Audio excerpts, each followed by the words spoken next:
Thank you.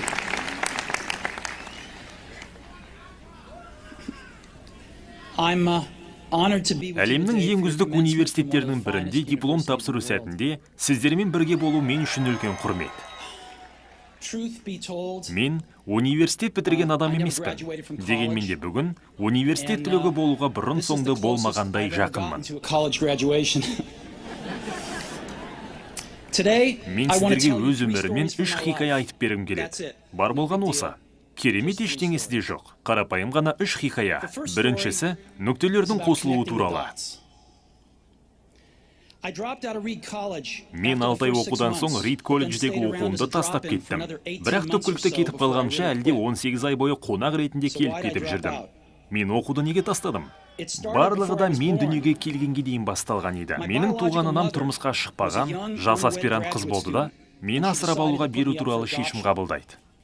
She felt very Ол strongly мен that I should асырап be алатын adopted by адамдардың college жоғары білімі graduates. болу керек So деген everything талап was all set қойғандықтан, for me to менің be маңдайыма adopted at заңгер birth by a отбасының lawyer баласы and болуы his wife. жазылыпты. Except that when I popped Шындығында, out, мен they дүниеге decided at the келерден last бұрын minute олардың that қалауы they қыз really бала wanted a болған. girl. So my parents, who were Сондықтан on a түн waiting ортасында list, кезекте got a тұрған call басқа in the middle of the отбасына, night түбінде asking, мені асырап алған отбасына қоңырау шалынып, күтпеген жерден ұл бала дүниеге келді. Ол сіздерге керек пе деген сауал қойылады. Олар әрине деп жауап береді. My biological mother found out Кейін later менің туған that анам my асырап mother had алған never анамның graduated колледждің, from college, ал әкемнің and my ешқашанда father мектеп had түлегі never graduated болмағанын from high біледі. school. Ол бала асырап алу She туралы refused to қағаздарға sign қол қоюдан final бас adoption тартады. papers. She only relented a few months Тек later бірнеше ай when my өткен соң parents ата-анам оған promised міндетті that түрде I would колледжде go to оқытамыз деп college. уәде берген кезде ғана This was the рұқсатын start береді. in my life. And 17 years later, 17 жыл I өткен did соң go to оқуға college. түстім. Бірақ мен албырттығымнан дәл осы chose a Стэнфорд college сияқты that was қымбат almost колледжді as таңдап expensive алдым as да, Stanford. әке шешемнің барлық жиған all of тергені my менің working оқуыма class жұмсалды. parents' savings were 6 ай being өтер spent өтпестен on my оқуды college жалғастырудың еш мәнісін көрмедім. After Мен 6 өзімнің бұл months, өмірде I немен couldn't see айналысқым the келетінін value. білген жоқпын. I had Және no мұны idea what I түсінуім wanted үшін to do with my колледждің life, нендей көмек and беретінін no idea ұғына how алмадым. college was going to help me Осылайша figure it ата-анамның out. өмір бойы And жинаған here I was, қаражаттарын осыған spending all the жұмсаумен money ғана my parents had айналыстым. saved their entire life. So I decided to drop Сондықтан out мен and колледжді trust тастау that it туралы would all шешім work out қабылдап, okay. бәрінің де бір жөні болар деп It was pretty сендім. scary at the time, Бастапқыда but looking қорыққаным back, рас. it was Бірақ one of the қазір best өткеніме decisions көз I ever салсам, made. бұл менің өмірімдегі ең керемет The шешім minute I болғанын dropped түсінемін. out, Мен I колледжді could тастап stop кеткен taking the кезде мен required міндетті classes сабақтарға that didn't бармай, interest me өзіме қызықты and begin сабақтарға ғана dropping in қатыса on the алатын болдым. ones that looked far more interesting. It wasn't all Бірақ romantic. бәрі де анау айтқандай I didn't have a тамаша dorm бола room, қоймады. so I slept on the Жатақханада floor бөлмем in жоқ friends' болатын. rooms. Сондықтан I достарымның returned бөлмесінде Coke еден bottles for ұйықтап, the 5 тамақ cent сатып алу deposits үшін to 5 buy food центке with. кола шөлмектерін And I өткізіп would күн walk көрдім. the 7 Әр miles жексенбінің across кешінде town every қаланың Sunday 7 night шақырым жерде орналасқан one good meal a Кришнаиттер week at the ғибадатханасына Hare Krishna аптасына temple. бір рет тамақтануға I баратынмын. loved it. Маған бұл ұнайтын. And Кейіннен much of менің what I қызығушылығым stumbled және into ішкі түйсігімнің by following my жетегіне еріп, curiosity and тап болған intuition turned out to жағдайлардың be көбі баға priceless жетпес later on. құндылыққа ие болды. Let me give you one example. Reed College at that time Мәселен, offered Рид perhaps колледжде the best каллиграфия бойынша calligraphy ең үздік instruction in the сабақтар country. өтетін.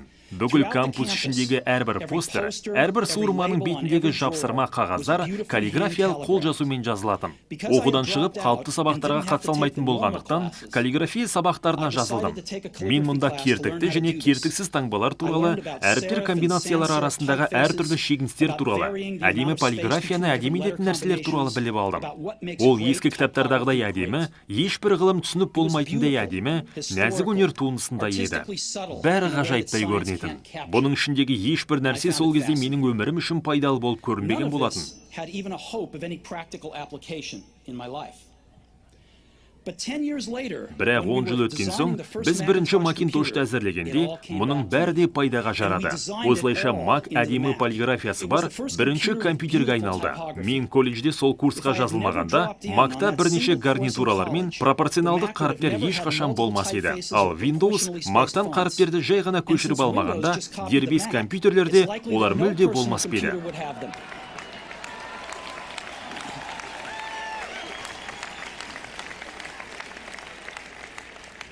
Егер оқудан шығарылмасам, мен ешқашан каллиграфия курсына жазылмас едім. Және компьютерлерде қазіргідей таңғаларлық полиграфия болмас еді. Мен әрине сол колледжде болған кезде бұл нүктелердің барлығын бір жерге қоса алмадым. Дегенмен 10 жыл өткен соң барлығы да айқындалды.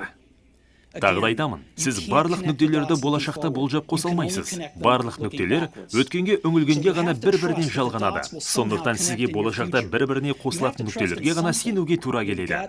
Сізге бір нәрсеге, өз мінезіңізге, тағдырыңызға, өміріңізге, пешенеңізге неге болса да үміт артуыңызға тура келеді. Өйткені барлық нүктелер нақты бір жолға түйіседі деген сенім, тіпті сіз даңғыл жолдан бұрылып кеттім деп ойласаңыз да, өз жүрегіңізді тыңдауға мәжбүр етеді. Мұндай тәсіл мені ешқашанда жолда қалдырған емес. Менің екінші хикаям махаббат пен айырылу туралы.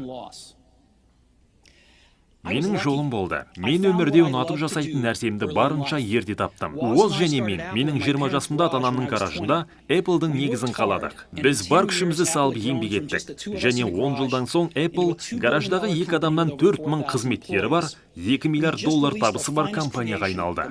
Біз өзіміздің ең жақсы туындымыз Macintosh-ты 1 жыл бұрын жарыққа шығардық. Бұл кезде мен енді ғана 30-ға толған едім. Содан соң мен жұмыстан шығарылдым. Өзіңіз негізін қалаған компаниядан сізді қалай жұмыстан шығарып жібере алады? Apple-дың өсу шамасына қарай мен компанияны басқару ісінде талантты деп санаған талантты адамдарды жалдадық. Және алғашқы 5 жылда барлығы жақсы жүрді. Бірақ кейін біздің болашаққа деген көзқарасымыз екіге айырылып, біз түптің түбінде жанжалдасып тындық. Директорлар кеңесі мені жақтамады. Сондықтан 30 жасымда жұмыссыз қалдым. Оған қоса басым дауға қалды. Менің өмірімнің мәні болған нәрседен айырылдым. Сұмдығы да осы еді. Бірнеше ай бойы не істеу керектігін білмедім. Мен кәсіпкерлердің өткен буынының сенімін ақтай алмағандай, сабақтастықты үзіп алғандай сезімде болдым. Дэвид Паккард және Бой Нойспен кездестімде, жасаған ақмақтығым үшін кешірім сұрауға да тырыстым. Бұл жанжалды сәтсіздік болды. Және мен көз көрмес бір жерге қашып кеттім де келді. Жайлап бір нәрсені ұғына бастадым. Менің бойымда өз ісіме деген сүйіспеншілік әлі де бар екенін түсіндім. Apple-дегі оқиғалар менің сүйіспеншілігіме еш әсерін тигізбеді. Есем кетсе де сүйіспеншілікті жоғалтпадым. Ақыр соңында барлығында басынан бастау туралы шешім қабылдадым. Ол кезде мен бұны түсінбеген дедім. Бірақ Apple-ден жұмыстан шығарылуым басыма түскен жағдайлардың ең жақсысы болды. Табысты адамның иығындағы жүк жаңалыққа бет бұрған, қайсы бір нәрсеге сенімі аздау адамның есерлігіне алмасты. Мен бар нәрседен арылып, өз өмірімнің ең бір шығармашыл және мазмұнды кезеңіне аяқ бастым. Келесі 5 жылда мен Next және Pixar деген 2 компанияның негізін қаладым. Және кейін менің сүйікті жарым болған ғажап әйелге ғашық болдым. Pixar ең алғашқы Toy Story компьютерлік анимациялық фильмін жарыққа шығарды. Және қазіргі уақыт әлемдегі ең табысты анимациялық студия болып табылады. Адам сенгісіз жағдайлардың тоғысуы нәтижесінде Apple Next компаниясын сатып алып, мен Apple компаниясына қайта оралдым. Next жасаған технология Apple-дың бүгінгі өрлеуінің іргетасына айналды. Ал біз, Лаурен екеуміз тамаша отбасын құрдық. Егер мені Apple-дан жұмыстан шығарып жібермесе, мұның бірде болмас еді. Бұған сенімім мол. Дәрінің дәмі шектен тыс ащы болды. Бірақ емделушіге шипа істейді. Кейде өмір бізді төбемізден кірпішпен ұрады. Сенімді жоғалтпаңыз. Маған өз ісімді жалғастыруға көмектескен жалғыз нәрсе өз ісіме деген сүйіспеншілік болғанына сенімдімін. Сіздерге де өзіңіз жақсы көретін істі тауып алу қажет. Жұмысыңыз үшін де, қарым-қатынас үшін де ең дұрысы осы. Өміріңіздің көп бөлігі жұмыспен толған. Және бұл ретте толық риза болудың жалғыз тәсілі сіздің ойыңызша ұлы деп саналатын нәрсені іске асыру. Ал ол істерді жасаудың жалғыз жолы ісіңізге деген махаббат. Егер сіз әлі өз ісіңізді таппасаңыз, ізденіңіз, тоқтамаңыз. Тапқан кезде ғашықтық сезімінде күй кешесіз. Және кез келген жақсы қарым-қатынастар сияқты, ол жылдар жылжыған сайын жақсарып арта түседі. Сондықтан тапқанша іздеуден жалықпаңыз, тоқтамаңыз. Үшінші хикая өлім туралы. 17 жасында мен мынадай бір дәйек сөзді оқыдым. Онда шамамен былай деп айтылатын: егер сіз әрбір күнді өміріңіздің соңғы күнінде етіп өткізсеңіз, әйтеуір бір күні бұл шындыққа айналады.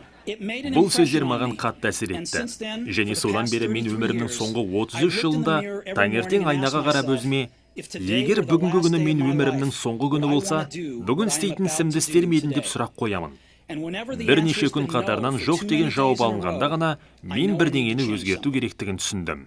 Өлімнің жақын екендігін есте сақтау менің өмірімде қиын шешімдер қабылдауға көмектесетін ең маңызды құрал. Сондықтан басқаның ойы тәкаппарлық, ұятқа қалу немесе сәтсіздікке ұшырау деген қалғанының бәрі де өлім алдында күшін жоғалтып, шын маңызды нәрселер ғана қалады. Өлімді ұмытпау, дүние қуып кету деген ойлар шырмауынан құтылудың ең жақсы тәсілі. Сіз әлдеқашаннан жалаңашсыз. Жүректің айтқанына көнбейтіндей себеп сізде енді жоқ. 1 жылға жуық уақыт бұрын маған обыр деген диагноз қойылды. Таңғы 7 сағат 30 минутта маған ұйқы безінде ісік бар екен айтылған хабарлама келіп түсті. Мен тіпті ұйқы безінің не екенін де білмейтінмін. Дәрігерлер бұл обыр түрінің емделмейтінін және менің 3-6 ай ғана өмірім қалғанын айтты.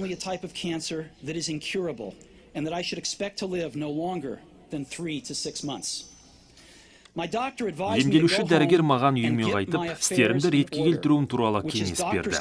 Дәрігерлер арасында бұл өлімге дайындалу дегенді білдіреді.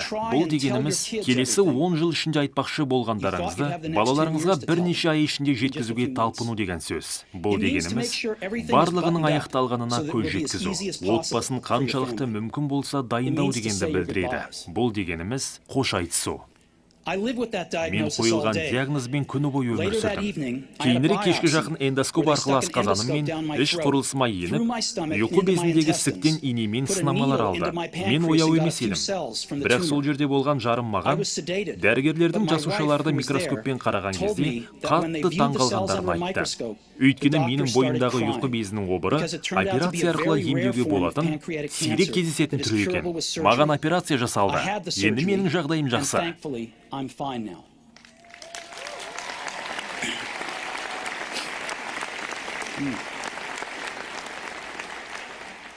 Сол кезде өлім маған тым жақын келді, және бірнеше 10 жыл бұрын жақын келді деп сенемін. Осының бәрін бастан кешкен соң, өлім таза ойдан шығарылған, тұжырымдама емес, шын пайдалы нәрсе болған кездегі барынша сенімділікпен мынаны айта аламын.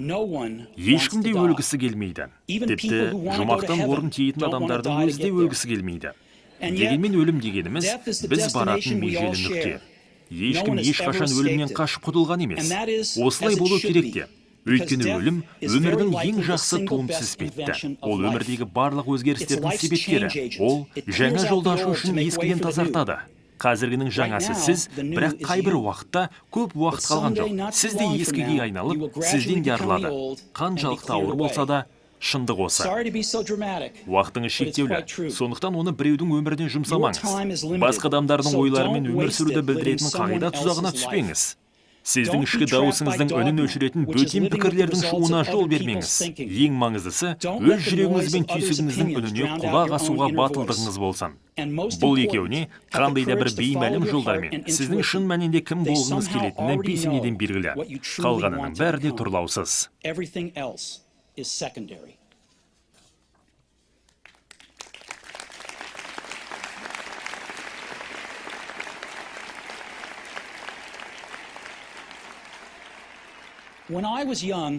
Мен жас кезінде біздің буынның қасиетісіне айналған бүкіл жер шарының каталогы шығарылымын оққан едім. Оны осы жақын жерде Менло паркта тұратын, өзіне ғана тән ақылжандылығы бар Стюарт Брэнд есімді жігіт жазған болатын. Бұл 60-шы жылдардың соңында дербес компьютерлер мен үстел баспаларына дейін болған жағдай еді. Сондықтан ол жазу машинкаларының қайшылар мен полароидтардың көмегімен жасалды. Google пайда болғанға дейінгі 35 жыл бұрынғы қағаз түріндегі Google сияқты еді. Шығарылым идеалистік және пайдалы нұсқаулықтарға үлкен идеяларға толы болды. Стюарт және оның командасы бүкіл жер шары каталогының бірнеше шығарылымын жасады. Ақыр аяғында соңғы нөмірде шықты. Бұл 70-ші жылдардың ортасы еді. Менің жасым дәл қазіргі сендердей болатын. Соңғы мұқаба бетінде қала сыртындағы таң мезгіліндегі жолдың суреті, егер сіз соқыр тәуекелді жақсы көрген болып, машина ұстаған болуыңыз ықтимал жолға ұқсайтындай жолдың суреті басылған болатын. Оның астында мынадай сөздер болды.